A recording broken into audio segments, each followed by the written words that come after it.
Lagi-lagi kasus korupsi terjadi di pusaran dunia pendidikan Indonesia. Rektor Universitas Lampung atau Unila menjadi tersangka dalam kasus suap penerimaan mahasiswa baru. Dunia pendidikan Indonesia kembali tercoreng. Yang menjadi sorotan adalah sistem penerimaan mahasiswa baru melalui jalur seleksi mandiri yang dikatakan berpotensi akan menjadi sumber korupsi, suap, dan juga gratifikasi. Benarkah demikian? Kita diskusi, namun sebelumnya subscribe akun YouTube Liputan 6 SCTV.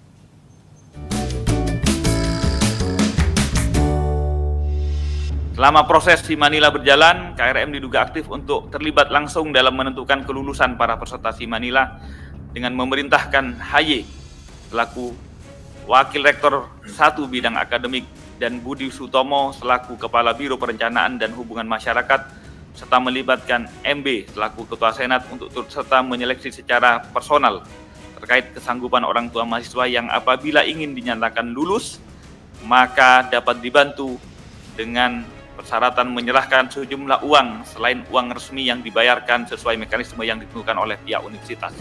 KPK mengungkap kasus suap penerimaan mahasiswa baru melalui jalur seleksi mandiri Universitas Lampung atau Unila yang dilakukan oleh Rektor Unila Karomani.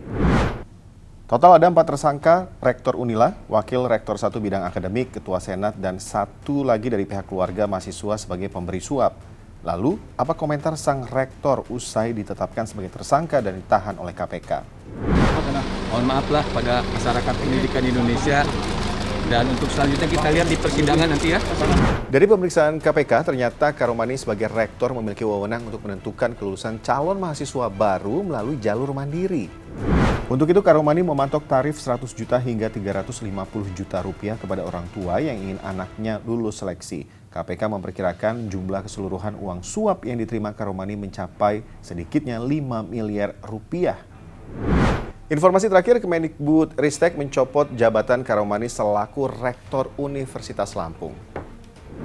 Terungkapnya kasus ini membuat sistem penerimaan mahasiswa baru melalui jalur seleksi mandiri menjadi sorotan. Ketua Dewan Pengarah Aliansi Penyelenggara Pendidikan mengatakan sistem ini berpotensi untuk disalahgunakan. Nah, kalau saya melihat mengapa jalur mandiri ini menjadi jalur yang rawan untuk gratifikasi dan kolusi istilahnya ya. Karena kalau korupsi itu mungkin secara fisik tidak ya, artinya kan ini uang dari masyarakat yang diambil. Jadi ada kolusi. Tetapi dampaknya nanti yang berat karena artinya ini ada ketidakadilan.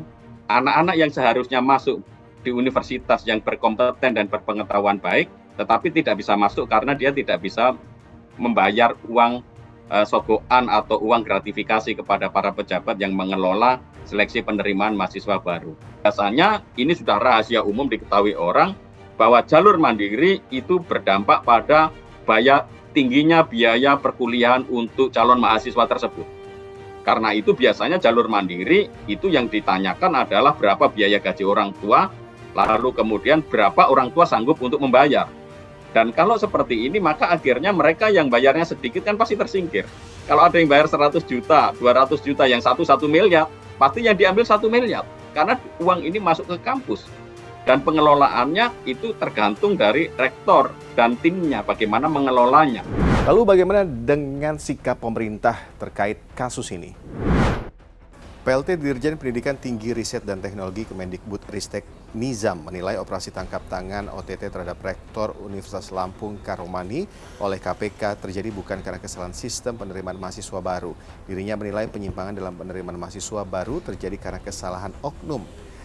Nizam menyatakan sistemnya saya rasa sudah cukup baik, prinsipnya mahasiswa dari kelompok masyarakat manapun mendapatkan kesempatan yang sama masuk PTN. Kasus ini bukan kasus pertama dan satu-satunya kasus korupsi pendidikan di Indonesia. Indonesia Corruption Watch mencatat sejak tahun 2016 hingga tahun 2021 tercatat ada 240 kasus korupsi pendidikan yang ditindak aparat penegak hukum dengan kerugian negara sebesar 1,6 triliun rupiah.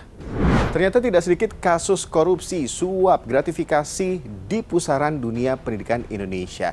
Ini tentunya harus menjadi perhatian pemerintah.